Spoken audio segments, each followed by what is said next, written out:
AI could make it less necessary to learn foreign languages. That is good news for travelers, bad news for soulful connection.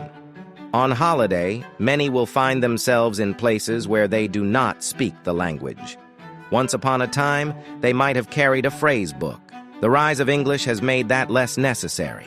But most people, at least 7 of the world's 8 billion, still do not speak English. That leaves options like pantomime, a willingness to be surprised by what arrives at dinner, or, increasingly, technology. More and more people are using simple free tools, not only to decode text but also to speak. With these apps' conversation mode, you talk into a phone and a spoken translation is heard moments later.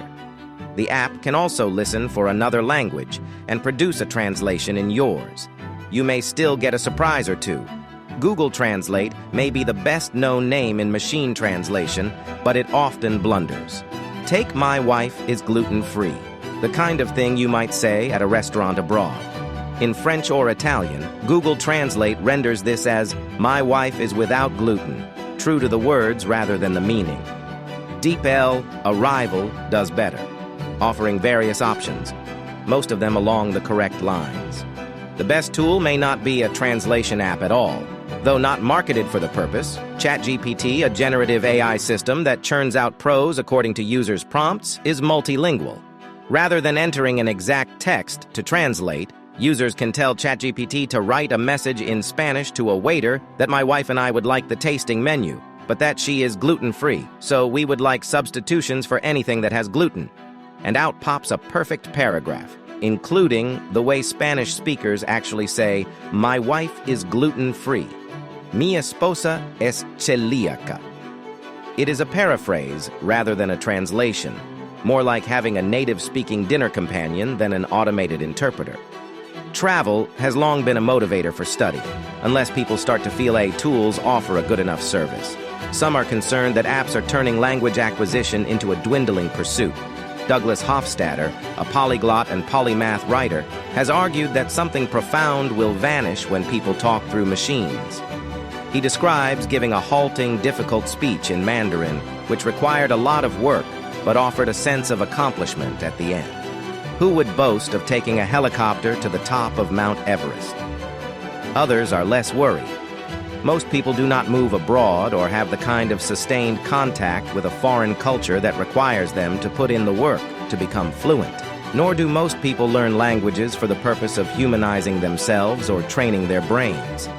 On their holiday, they just want a beer and the spaghetti carbonara without incident, and sometimes without gluten.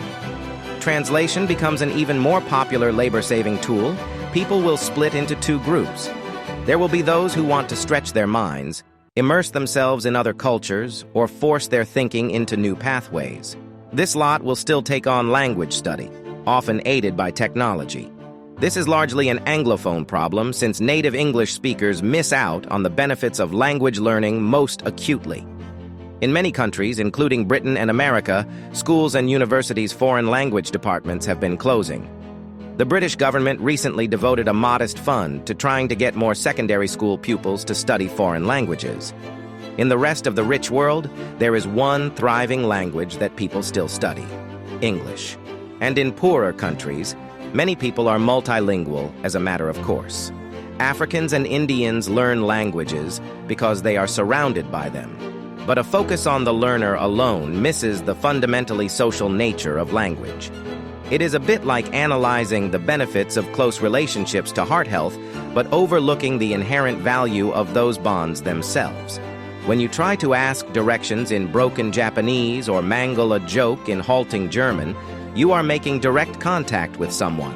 And when you speak a language well enough to tell a story with perfect timing or put subtle shading on an argument, that connection is more profound still. The best relationships do not require an intermediary.